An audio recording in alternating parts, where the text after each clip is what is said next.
Assalamualaikum warahmatullahi wabarakatuh. Sebelumnya saya ucapkan terima kasih kepada Bapak dan Ibu sekalian yang sudah berkenan hadir dalam kegiatan pada pagi hari ini. Sebelumnya saya ingin memperkenalkan diri kami bertiga. Perkenalkan, nama saya Edgar Fariski Rusnalendra. Kemudian ada rekan saya bernama Hanin Renda Rabbaniyah.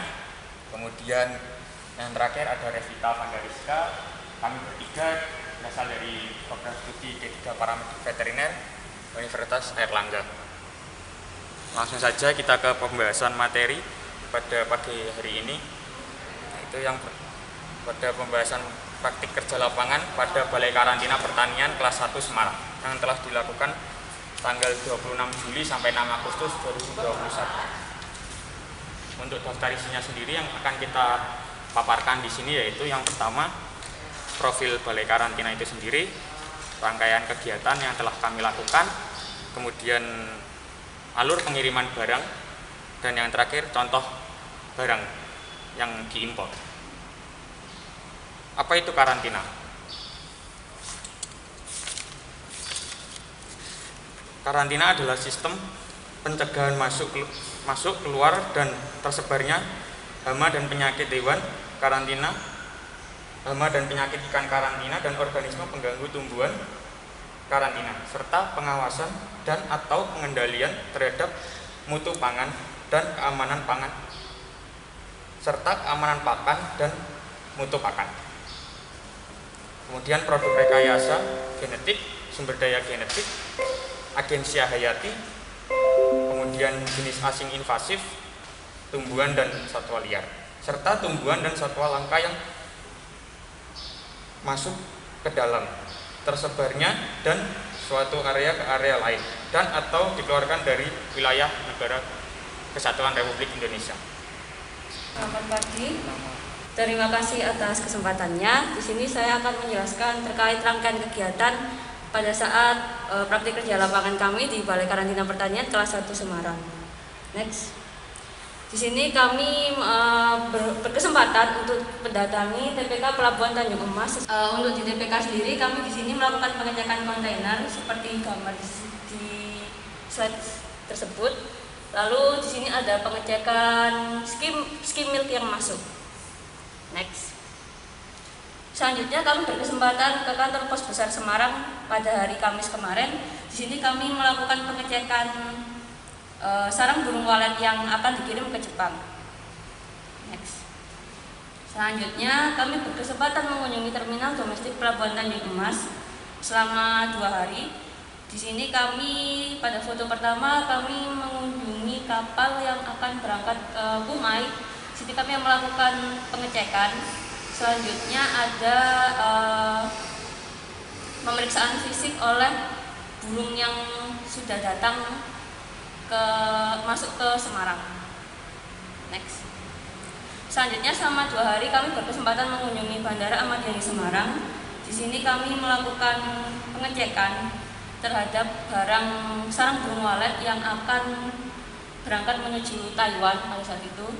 Terus selanjutnya kami juga ini mengunjungi apa magang?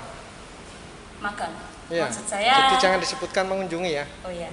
Mohon maaf, di sini kami mengunjungi magang. Oh ya, mohon maaf. Di sini kami magang dan belajar tentang pengiriman ekspor sarang burung walet ke Taiwan, pengiriman antar area, yaitu ada kucing, ada kura-kura, ada burung, unggas, dan lain. Selanjutnya di sini kami berkesempatan untuk magang di laboratorium Balai Karantina Pertanian kelas 1 Semarang. Di sini kami melakukan uji RBT didampingi oleh Bu Rina.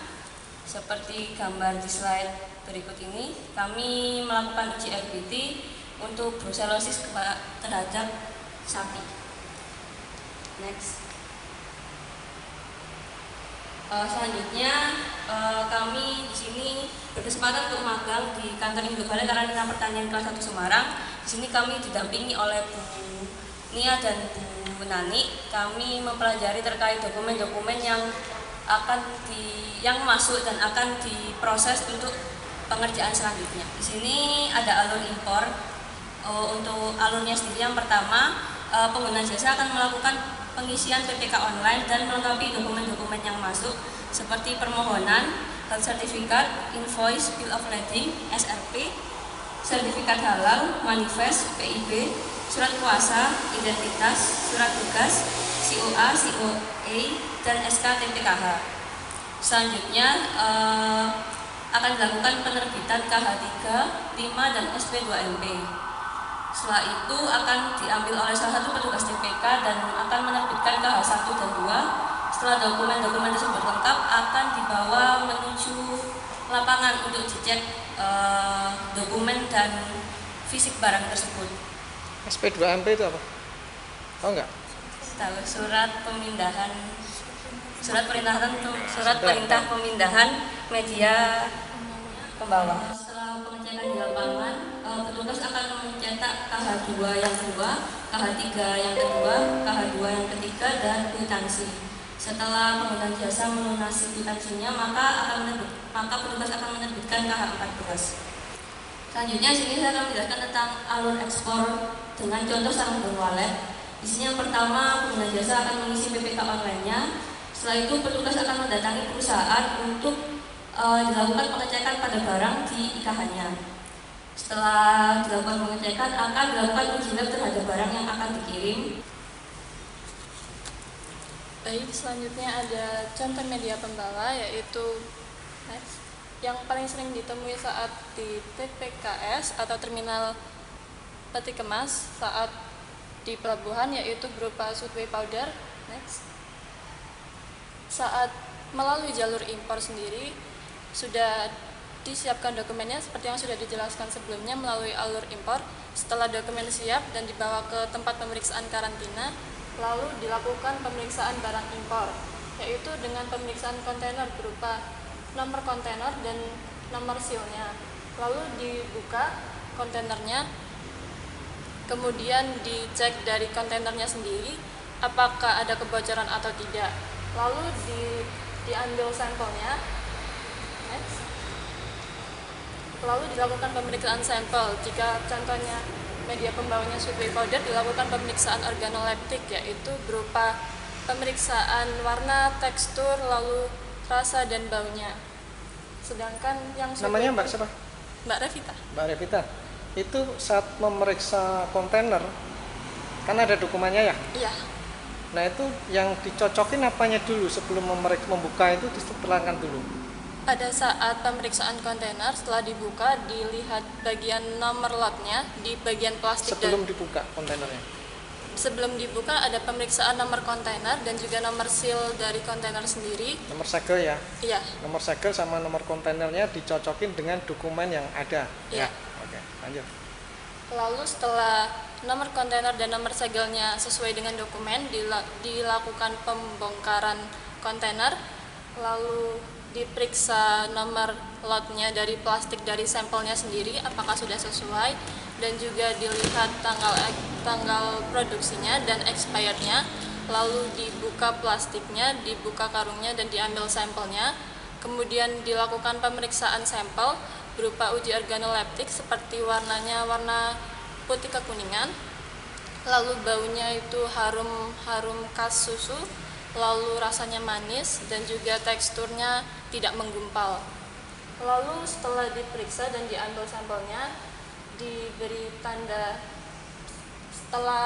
telah dilakukan pemeriksaan oleh petugas karantina dengan menempelkan stiker dan juga pemberian kabel tis dengan bertanda nomor untuk dituliskan pada dokumennya.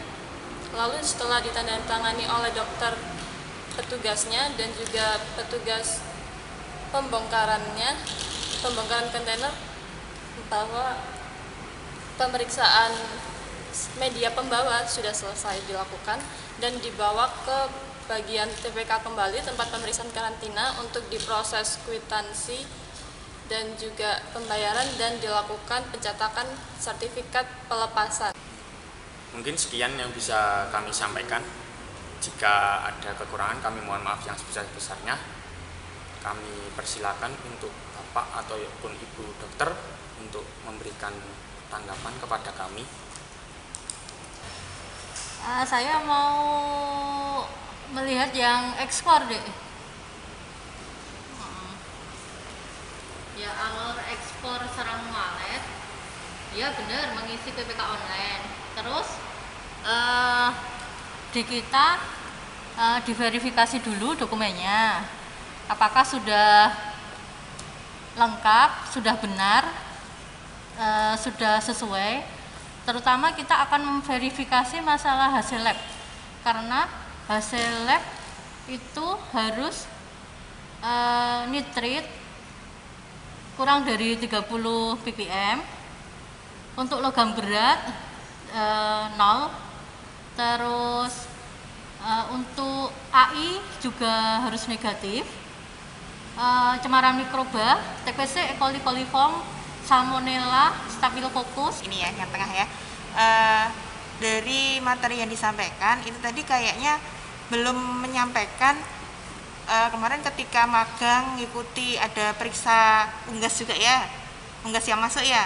Nah itu mungkin juga perlu dijelaskan di situ syaratnya apa aja, prosedur karantinanya itu seperti apa, mungkin dokumen yang perlu diperiksa apa ketika ada unggas masuk itu apa aja yang dilihat. Kan kemarin juga dikasih contoh mungkin ya sama teman-teman yang di lapangan, mungkin diperiksa sertifikatnya dari daerah asal ya, ada K11 ya. Itu kemudian ketika di bandara juga periksa apa?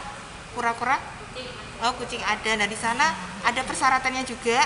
Lihat ada dokumen apa aja yang diperiksa oleh petugas yang di sana. Itu mungkin juga perlu dilampirkan gitu, sehingga nanti teman-teman ketika nanti presentasi di kampus, nanti audien yang dengar di situ jadi tahu gitu. Mungkin juga ketika mau ekspor itu syaratnya seperti apa. Karena harapannya ketika nanti teman-teman udah pulang dari sini itu bisa jadi dutanya karantina. Jadi sebagai untuk membagian informasi kalau ngurus karantina itu seperti apa, paling tidak seperti itu. Jadi untuk Elisa rabies biasanya titernya harus lebih besar sama dengan 0,5 unit. Itu terus sama ada buku vaksinnya. Jadi dia harus sudah divaksin rabies. Kalau belum divaksin tidak boleh. Nggak boleh dibawa ya kalau belum vaksin. Tidak boleh. Seperti Anjing, kucing, kera. anjing, kera. Itu kalau mau dikeluarkan ke antar area, ke daerah lain atau ke pulau Dikirim lain, maksudnya. dikirim. Itu kita juga harus tahu daerah lain itu status rabiesnya seperti apa.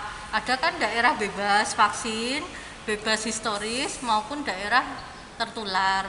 Nah itu kita juga harus tahu itu. Dan adik-adik saya mohon seperti tadi Dok Ferry bilang harus menjadi duta karantina ya. Jadi mohon karantina itu apa, prosedurnya bagaimana, nanti untuk disebarkan ke masyarakat. Dan kalau ada yang mau mengurus bingung nanti adik-adik bisa menerangkan.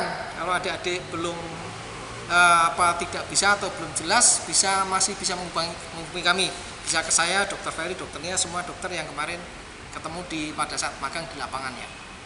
Oke ya, moga sukses. Saya doakan rezeki lancar, mengalir deras, sehat selalu, apa saja yang didoakan terkabul ya. Baik, terima kasih adik-adik dari Universitas Airlangga, program jurusan D3 ya. Nah, untuk PKL di Balai Karantina Pertanian kelas 1 Semarang, semoga ilmu yang didapat selama 2 minggu ini bisa bermanfaat kelak di kemudian hari. Semoga sukses selalu, sehat selalu. Sampai jumpa di kesempatan yang akan datang. Siapa tahu besok jadi karantinawan.